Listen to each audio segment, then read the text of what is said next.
afirmações do Dr. António Batista. Mas podes pôr?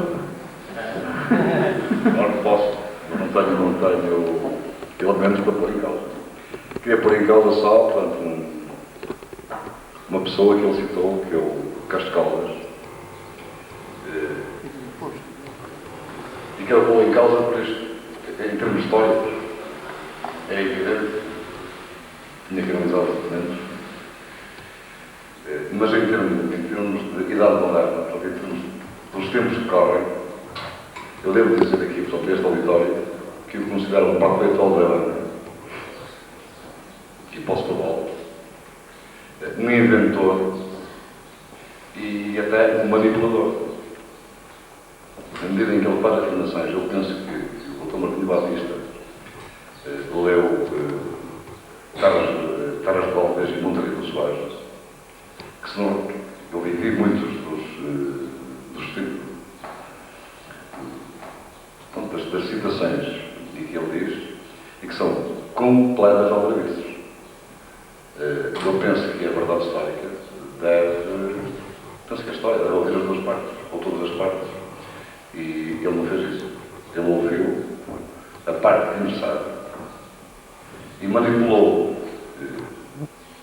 tudo a seu bom prazer, de acordo com a ideologia e com os gostos pessoais dele. Eu cito, a título de exemplo. Ele refere-se numa altura em que o guarda florestal que estava no museu foi atacado pelos homossexuais. Ele refere que um grupo de intelectuais de Lisboa mandou os populares homossexuais para serem contra o Parque Nacional da Coisa de Jerez e fazerem um ataque ao guarda que estava no museu. Eu participei nessa arte. Eu não me considero um intelectual, mas se calhar o intelectual a que ele se referia seria eu. E os outros, de facto, era do pessoal que, em termos de prioridade, tinha menos prioridade do que eu. Eu não sou de Lisboa, tanto quanto eu saiba, não é? E nem sequer sou intelectual. Foi, de facto, a população que fez isso. E a nossa posição não foi contra o Parque Nacional, mas contra a arrogância e a atitude de um guarda florestal que prejudicava fortemente as populações. Além de outras inverdades que ele disse, e de trocar bastantes nomes de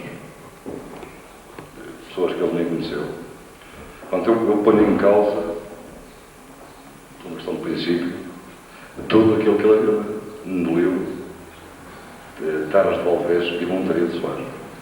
Eu só queria deixar isto, que não tem nada a ver, peço desculpa, não tem nada a ver com a conferência. Tem.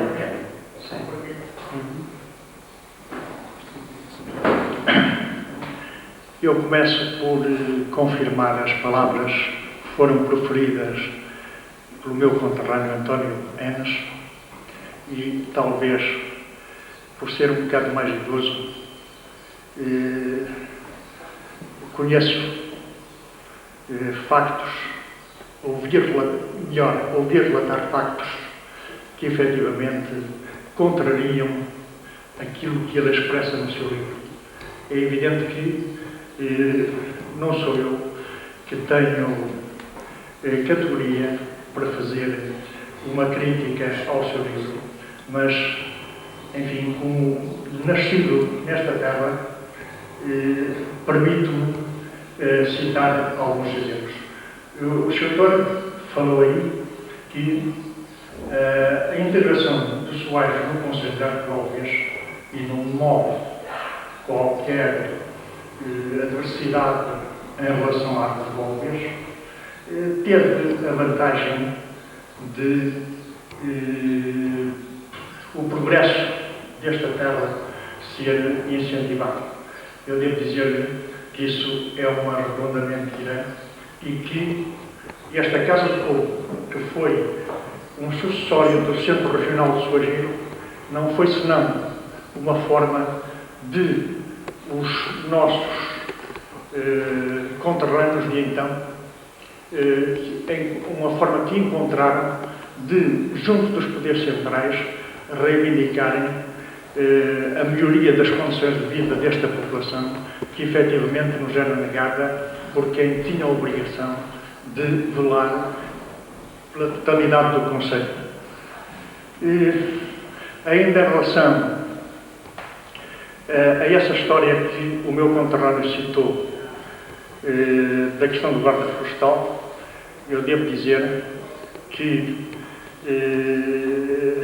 isso resultou de uma reunião que foi promovida precisamente pelo Sr. Dr. Castro Caldas, com a colaboração do Sr. Engenheiro Oliveira, infelizmente já falecido, e do então diretor do parque, penso que era o Engenheiro Macedo, que junto das populações de Soares, apreciando, enfim, reações decorrentes da forma ditatorial como os serviços florestais foram implantados não só aqui como em todo o país, e que o nosso escritor Aquilino Ribeiro também relata no seu livro Quando os Lobos Uivam. O certo é que essa reunião foi promovida precisamente para preservar aquilo que é vigente.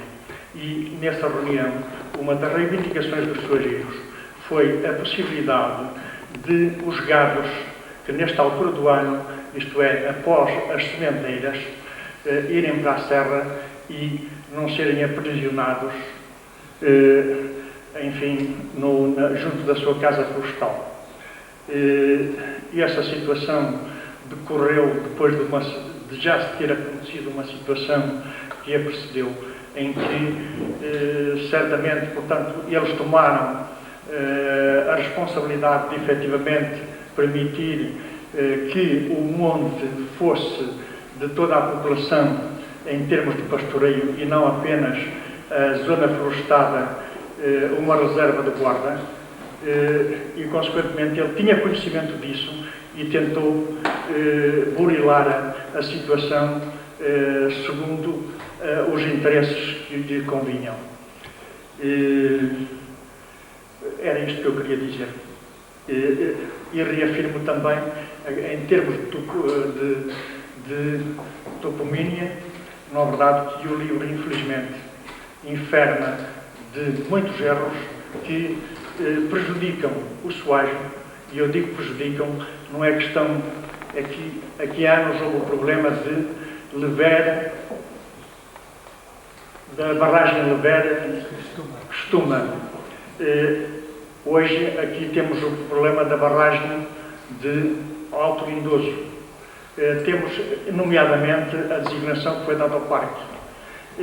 Na prática, isso prejudica-nos, sem, enfim, qualquer menosprezo para o nome ou para as localidades que esses nomes evocam. Não há verdade, não há dúvida nenhuma que eu próprio, falando com pessoas que não são conhecedoras da região, ao referirem-se ao parque, veio praticamente o Gerês ou até a Peneda. Ora, enfim, acho que o nome devia abranger, ser um bocado mais abrangente e por conseguinte, citar todas as localidades, sobretudo uma zona como o Soajo, com uma história própria, com uma história que nos honra, na verdade, e que, efetivamente, nós nos sentimos realizados por isso. Não é por qualquer outro sentimento de acervado bairrismo, mas simplesmente isso, até em termos turísticos, nos prejudica. Muito obrigado.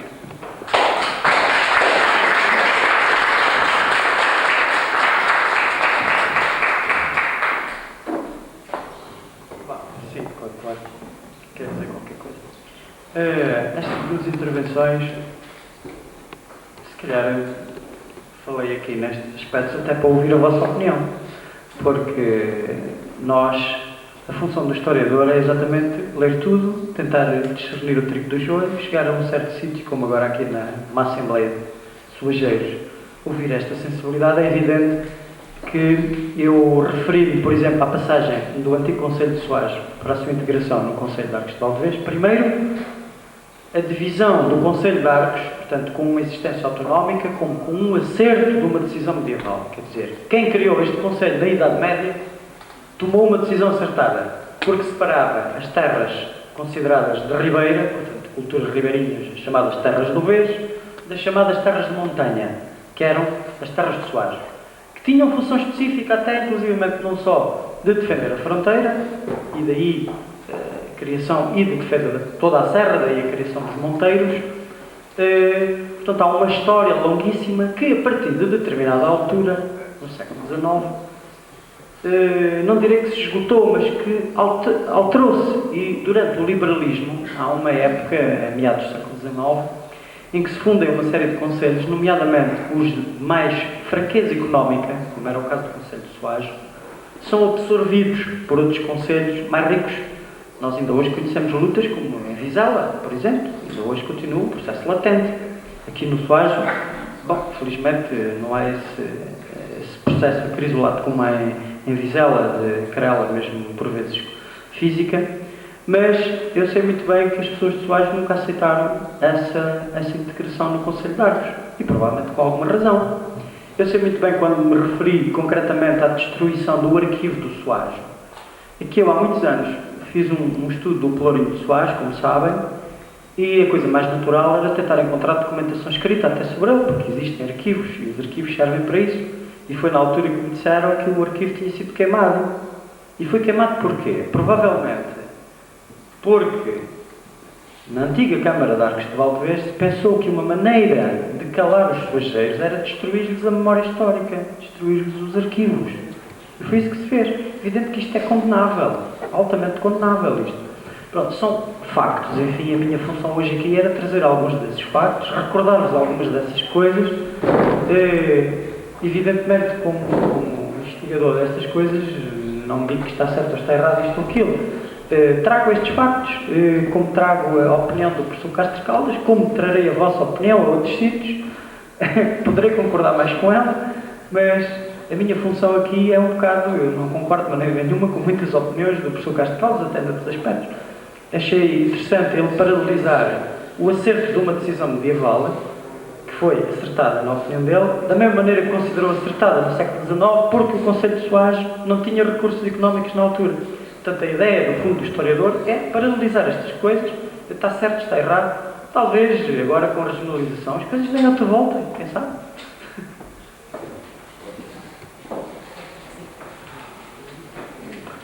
Bom, e como há mais duas intervenções, se calhar passaríamos à doutora Alexandra Cerveira Pinto, para nos falar então um pouco sobre